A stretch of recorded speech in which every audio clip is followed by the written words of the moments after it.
Everybody, I'm Drew Sims, this is my Jeep, and today's vlog is going to be about how and what I eat while living on the road. So before I get into the bulk of the video, I want to give a little context to the vlog itself, as well as what's been going on with me for the past few months. As you'll shortly see, the bulk of this vlog was actually created about 6 months ago. At the time, I was working for a company called JeepWave.com. I talked about them a little bit before in a previous vlog where I spent 2 weeks in the Northeast living out of a 2019 Jeep Rubicon. So if you haven't seen that, that's linked below in the description, as well as a cinematic video I created for them. But anyways, I was creating content for them, and any video that I created had to go through this long list of legal and branding and licensing and all these different levels before I could actually post the video. So I never had a chance to post this vlog you're about to see now. Unfortunately, Jeep is no longer moving forward with JeepWave.com, but that now allows me to be able to create and post content as soon as it's ready, rather than waiting months and months to get the green light to post. Initially, I thought about completely scrapping this vlog and creating a new one, but I thought it'd be a little more interesting to post this vlog now from 6 months ago, have you guys take a look at how I was eating then, what I was eating, what my favorite meals were, and then create an updated version in maybe 2 or 3 months showing what I do differently, what my favorite meals are now compared to then, as well as how I've been able to eat a little healthier out of the Jeep. If you haven't already, make sure to like and subscribe below. I hope you guys enjoy this video, hope you find it helpful, but other than that, let's roll the intro.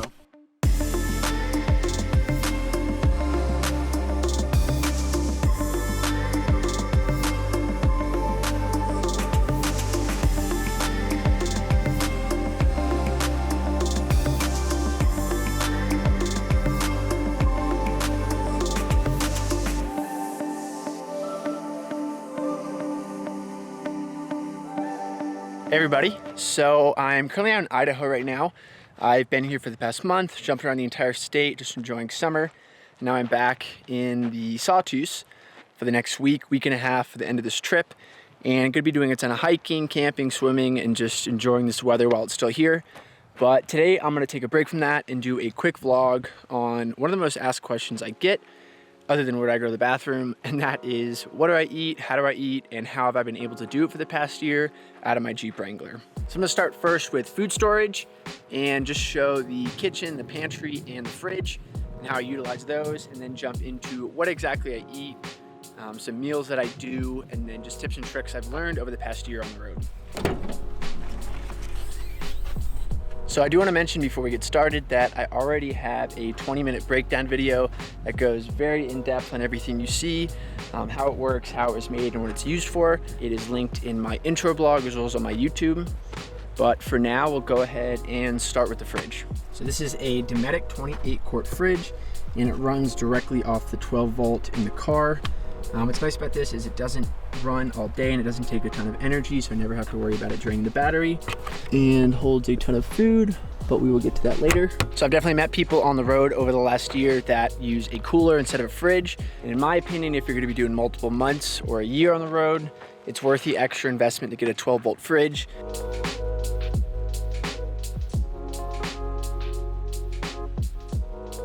This is the 3-drawer kitchen pullout system with a Coleman grill here. Runs off this 5-pound propane tank, and then you just run the propane, hit the switch, and this thing is great. I use it on a daily basis, and you can pretty much cook anything you want on here. I do eggs a lot, pasta. Use this little skillet as a panini press for sandwiches and wraps, and as a backup, I also have a jet boil. For the most part, I use this for coffee in the mornings, but in case of emergencies, or in case the weather is really crappy out, had a long day of hiking, or I just don't feel like undoing the whole kitchen, this thing does 500 milliliters of water and it boils it in about 5 to 6 minutes. So I use that for instant packs of meals, and I also, in case of emergency, have a few of these on me at all times. They're just little backcountry meals. These things are great and they actually taste really good, but they are pretty expensive. So I wouldn't rely totally on them. I mostly only use them for backcountry camping, or like I mentioned earlier, in case of an emergency where I haven't eaten all day or just am starving, I'll throw one of those guys on, and it's an easy 8 to 10 minute meal. And before we get to the pantry, I just want to mention how I do dishes. Just soap and a dish brush, and then I use this water. It's a 5-gallon tank. And this is just a bike pump that pressurizes the inside of it, and then water comes out. And you notice the nozzle's on the top instead of the bottom. You think, why don't I just let gravity do the work instead of having to use the pump? But I didn't want to risk having 5 gallons of water leak throughout the car. So the nozzle is up top and the bike pump works really great with it. Now the pantry. These are drawers stacked on top, 3 of them. Cooking oil, coffee. This is a little instant coffee maker, which is great. Some extra jet boil fuel and olive oil. And then these pop directly out and then completely slide back and forth. So all of the dishes and pots and pans are stored in the pantry. And now we'll jump into what actual food is in here. Buffalo pretzel chips, granola, some Annie's mac and cheese. I eat a lot of Annie's mac and cheese on the road. Instant Annie's mac and cheese. These are super convenient. You can actually just throw boiling water on top of these and they don't taste half bad. Same with these instant rice, this instant oatmeal. And we've got everything bagels, cereal, some frosted flakes, wraps, some hash browns that are super easy to make on the stovetop, some Campbell's chunky, and then lastly, probably the best things ever invented are first off, these instant mashed potatoes. These are super good and very easy to make on the road. Same with these instant pastas and these instant rices. You just boil water, throw them in there. Takes about 8 to 10 minutes and they're really good. So this is everything taken out of the fridge. We've got sandwich meat, cheese, yogurts, eggs, onions, cream cheese, egg whites. Got some candy here. I think it's always good to have some candy while you're on the road. Some hummus. I've probably eaten more hummus in the last year than I have in my entire life. Some raspberries, some blackberries, avocado, sausage, chicken, and then condiments and some milk as well. So a typical run through of my day. I'm usually up for sunrise. I'll either do a sunrise hike or just shoot sunrise, come back and make breakfast. And breakfast is usually 2 or 3 eggs, egg whites, some onions. I'll chop up some ham or some sausage and throw it in there as well. And then a bagel and cream cheese, or maybe a wrap with the egg and avocado in it. Then for lunch, I typically do either a bagel sandwich or a wrap. And I use the skillet as a panini press, which makes the sandwiches much, much better. And then finally for dinner, I usually either cook before I go out for sunset and then just reheat it back up with some olive oil in a pan. But some meals I do for dinner, chicken avocado wraps. I do a lot of pastas. Pastas are really easy to make on the road and you can throw in chicken or sausages.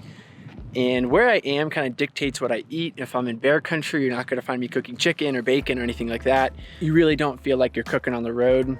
You can kind of eat whatever you want, which is nice. The main thing you have to do when you get on the road is get into some kind of rhythm and some kind of pattern. And it took me 2 to 3 weeks to start to realize that. And that's when I focused on figuring out a way and figuring out a routine where I eat at consistent times during the day. The road is easily the most inconsistent, unpredictable, and constantly changing place you can put yourself in.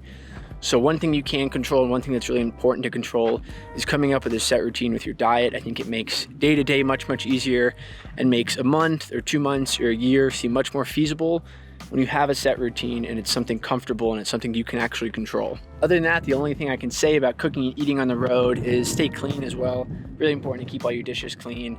I think it's really important to have everything in a set place. Being cluttered and all of your stuff is in a car is not fun, so I think it's really important to stay organized would be the other piece of advice. And don't let things stack up. I did that in the beginning of the trip. Things get gross, you have to throw things out. So wash everything right when you're done. Keep the fridge clean, keep the pantry clean, and just make sure everything's organized as much as you can. So that pretty much wraps up this vlog. If you guys have any questions in specifics on things that I did cover or things that I didn't cover, definitely feel free to comment below and I will get to those the best I can. But other than that, I really appreciate you guys watching and I hope you found this helpful.